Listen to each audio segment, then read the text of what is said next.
Fala pessoal, tudo bom com vocês? Aqui é o pastor Christopher novamente para mais um dia de leitura. Nossa,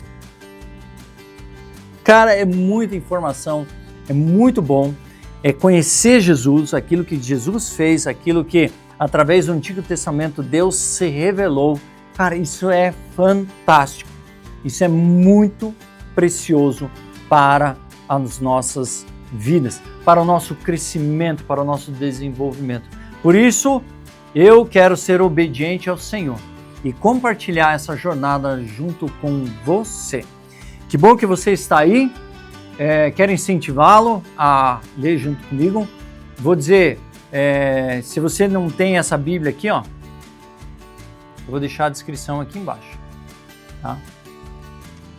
De toda a passagem do vídeo que eu estou lendo, as passagens referentes. Aí você pode usar a tua Bíblia normal. Como que a gente faz? A gente lê uma porção, como que é dividido? Uma porção do Antigo, uma porção do Novo, um trecho do Salmo e um trechinho de sabedoria do Senhor, tá bom? Convido você a vir para a nossa jornada de leitura de hoje.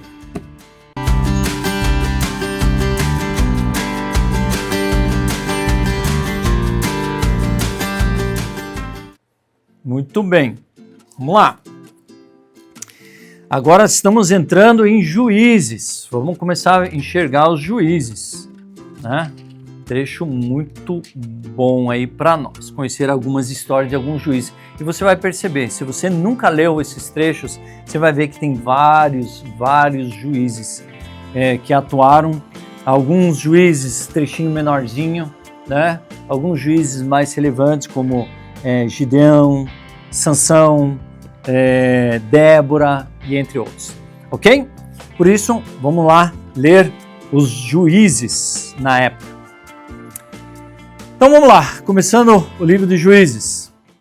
Depois da morte de Josué, os israelitas perguntaram ao Senhor: qual das tribos deve ser a primeira a atacar os cananeus? O Senhor respondeu: Judá, pois eu entreguei a terra em suas mãos. Os homens de Judá disseram aos seus parentes da tribo de Simeão: venham conosco lutar contra os cananeus que vivem no território que nos foi designado como herança. Depois ajudaremos vocês a conquistarem o seu território. Os homens de Simeão foram com Judá. Quando os homens de Judá atacaram, o Senhor entregou os cananeus e os ferezeus em suas mãos, e eles mataram 10.000 guerreiros, inimigos de Bezeque. Naquela cidade encontraram o rei Adoni-Bezeque, lutaram contra ele e derrotaram os cananeus e os ferezeus. Adoni-Bezeque fugiu, mas os israelitas o capturaram e cortaram os polegares de suas mãos e de seus pés. Adoni-Bezeque disse: 70 reis com os polegares das mãos e dos pés cortados comiam migalhas debaixo da minha mesa. Agora Deus me retribuiu aquilo que fiz com eles, e o levaram a Jerusalém, onde ele morreu. Os homens de Judá atacaram Jerusalém e o conquistaram, mataram todos os seus habitantes e puseram fogo na cidade. Depois disso, desceram para lutar contra os cananeus que viviam na região montanhosa de Negueb e nas colinas do oeste. Judá marchou contra os cananeus que habitavam em Hebrom, antes chamado de Kiriat Arba, e derrotou os exércitos de Sesai, Aimã e Talmai. Dali avançaram contra os habitantes de Debir, antes chamado de Kiriat Sefer. Caleb disse: darei minha filha Axa em casamento quem atacar e tomar Kiriat Sefer. Otoniel, filho de Kenaz, irmão mais novo de Caleb, tomou a cidade e Caleb lhe deu Axa como esposa.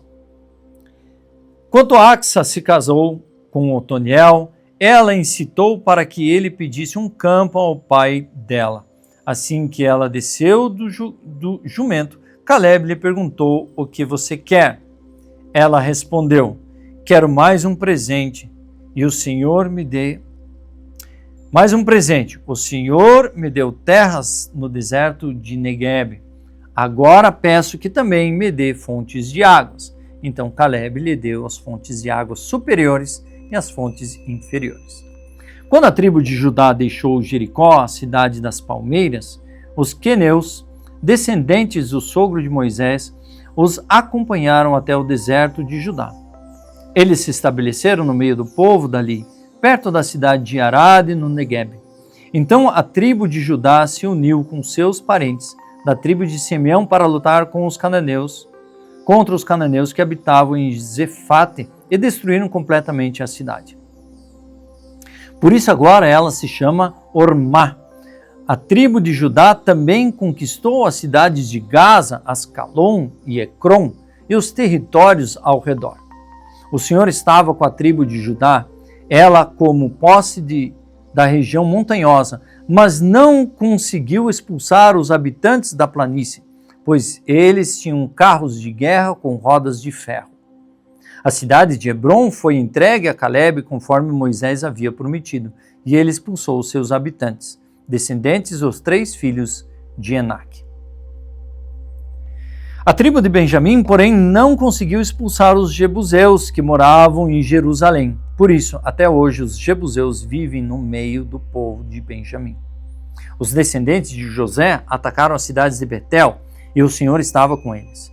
Enviaram espiões a Betel, antes conhecido como Luz, e eles abordaram um homem que saía da cidade e lhes disseram: "Mostre-nos como entrar na cidade e teremos misericórdia de você." Ele mostrou a entrada e eles mataram todos os habitantes de Betel, exceto aquele homem e sua família. Mais tarde, o homem se mudou para a terra dos hititas, onde construiu uma cidade e chamou Luz, que é seu nome até hoje. A tribo de Manassés, porém, não expulsou os habitantes de Bet-San, Tanak, Dor, Ibleã e Megido, nem dos povoados ao seu redor, pois os cananeus estavam decididos a permanecer naquela região.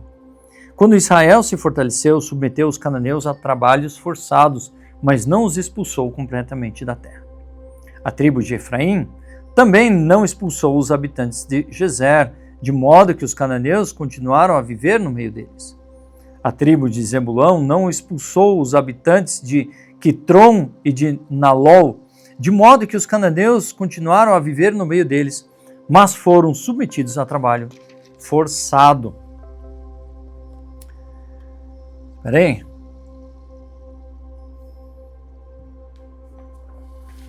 A tribo de Aser não expulsou os habitantes de Acó, Sidom, Alabe, Axibe, Elba, Afec e Reobe. Estabeleceu-se no meio dos cananeus que habitavam na terra, pois não conseguiu expulsá-los. Da mesma forma, a tribo de Naftali não expulsou os habitantes de Bet-Semes e de Bet-Zanate. Estabeleceu-se no meio dos cananeus que habitavam a terra, mas submeteu os habitantes de Bet-Semes e Bet-Anate ao trabalho forçado. Quanto à tribo de Dan, os amorreus a obrigaram a voltar para a região montanhosa e não permitiram que descesse a planície. Os amorreus estavam decididos a ficar no Monte Heres, em Aijalon e Saubim, mas quando os descendentes de José se fortaleceram, submeteram os amorreus a trabalho forçado. A divisa dos amorreus se estendia da ladeira do Escorpião até Selá, continuando dali para cima. O anjo do Senhor subiu a Gilgal e Boquim e disse aos israelitas: "Tirei vocês do Egito e os trouxe a essa terra que jurei dar a seus antepassados, e afirmei que jamais quebraria a minha aliança com vocês. De sua parte, vocês não deviam fazer aliança alguma com os habitantes dessa terra, mas sim destruir seus altares. Por que vocês desobedeceram a minha ordem? Agora, portanto, declaro que não expulsarei mais os povos que habitam em sua terra. Eles serão como espinho em suas costas. Os deuses deles serão uma armadilha para vocês." Quando o anjo do Senhor acabou de falar a todos os israelitas, o povo chorou em alta voz. Por isso chamaram aquele lugar de Boquim, e ali ofereceram sacrifícios ao Senhor. Depois que Josué se despediu do povo, cada tribo de Israel partiu para tomar posse do território que havia recebido como herança. O povo serviu ao Senhor durante toda a vida de Josué e também os líderes que sobreviveram depois dele, e que tinham visto as grandes coisas que o Senhor havia feito por Israel. Josué, filho de Num, servo do Senhor, morreu aos 110 anos. Foi sepultado na terra que havia recebido como herança, em Timnate-Será, na região montanhosa de Efraim, ao norte do Monte Gás.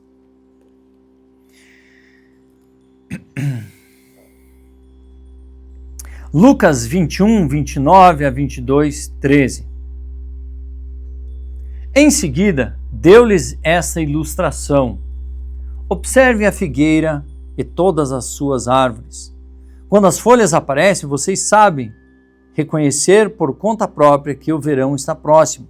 Da mesma forma, quando virem todas essas coisas acontecerem, saberão que o reino de Deus está próximo.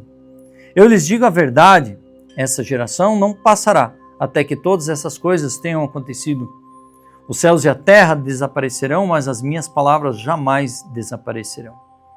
Tenham cuidado, não deixe seu coração se entorpecer com farras, bebedeiras, nem com as preocupações dessa vida. Não deixem que esses dias os peguem desprevenidos, como uma armadilha, pois esse dia virá sobre todos que vivem na terra. Estejam sempre atentos e orem para serem considerados dignos de escapar dos horrores que sucederão e de estar em pé na presença do Filho do Homem. Olhe só. Estejam atentos.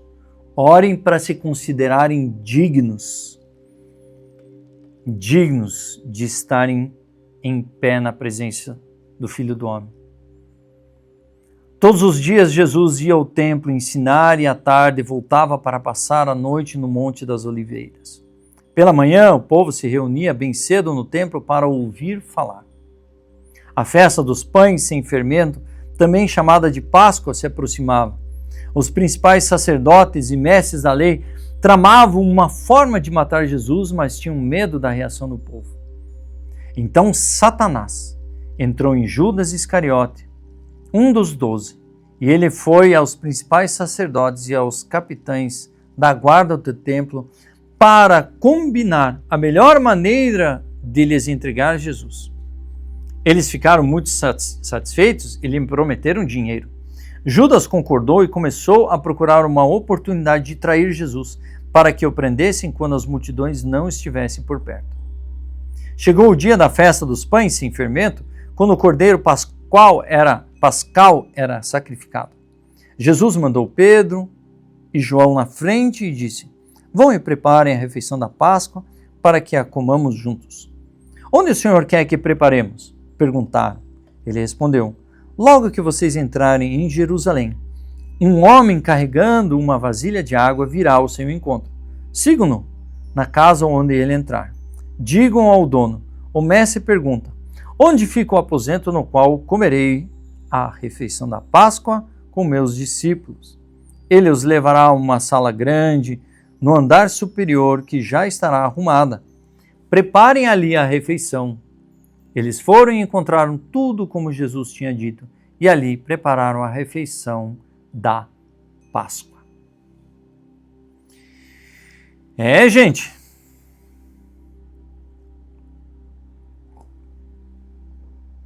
Obrigado, Jesus, pela tua palavra. Muito obrigado. Salmo 91 a 91, 16. Senhor, tu tens sido o nosso refúgio ao longo das gerações. Antes que os montes nascessem, antes que formassem a terra e o mundo, de eternidade a eternidade tu és Deus. Fazes as pessoas voltarem ao pó quando dizes: retornem ao pó, mortais. Para ti, 1000 anos são como um dia que passa, breves como algumas horas da noite. Arrastas as pessoas como numa enchente, elas são como sonhos que desaparecem. São como a grama que nasce pela manhã brota e floresce, mas à tarde murcha e seca. Somos consumidos por tua ira, ficamos apavorados com tua fúria. Tu pões diante de ti os nossos pecados secretos, e vês todos eles. Passamos a vida debaixo da tua ira e terminamos nossos dias com um gemido. Recebemos 70 anos, alguns chegam a 80, mas até melhor anos são cheios de dor e desgosto. logo desaparecem e nós voamos. Quem conhece o poder da tua ira? Grande é a tua fúria como o temor de quem és digno. Ajuda-nos a entender como a vida é breve, para que vivamos com sabedoria. Ó Senhor, volta-te para nós, até quando te demorarás? Tem compaixão dos teus servos, satisfaze-nos a cada manhã com o teu amor, para que cantemos de alegria até o final da vida. Dá-nos alegria proporcional aos dias de aflição. Compensa-nos pelos anos que sofremos. Que nós, teus servos, vejamos teus feitos outra vez. Que nossos filhos vejam a tua glória.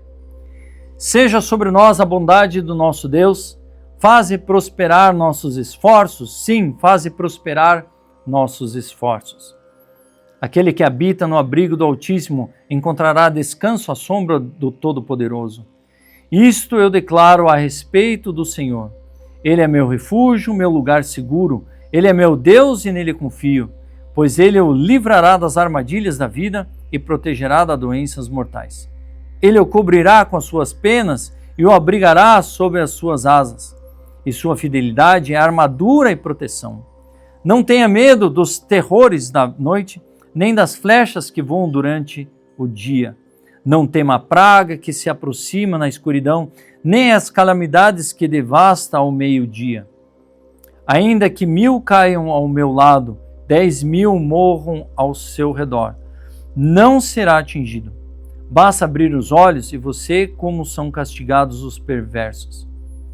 Se você se refugiar no Senhor e fizer do Altíssimo seu abrigo, nenhum mal o atingirá, nenhuma praga se aproximará da sua casa, pois ele ordenará aos seus anjos que o protejam aonde quer que você vá. Eles o sustentarão com as mãos para que não machuque o pé nem alguma pedra. Você pisará sobre leões e cobras, esmagará leões ferozes e serpentes debaixo dos pés. O Senhor diz: livrarei aquele que me ama, protegerei o que confia em meu nome. Quando clamar por mim, eu responderei, e estarei com ele em meio às dificuldades. Eu o resgatarei e lhe darei honra. Com vida longa o recompensarei e lhe darei a minha salvação. E Provérbios 13, 24, 25. Quem não corrige os filhos, mostra que não os ama. Quem ama os filhos se preocupa em discipliná-los. O justo come até se satisfazer, mas o estômago dos perversos fica vazio. E é isso aí, terminamos a nossa leitura de 113. Que bom que você está comigo nessa jornada, fico muito feliz. Aqui é o Pastor Christopher. Inscreva-se no canal, ative o sininho, compartilhe com os amigos e eu espero vocês para a nossa leitura da palavra no dia de amanhã.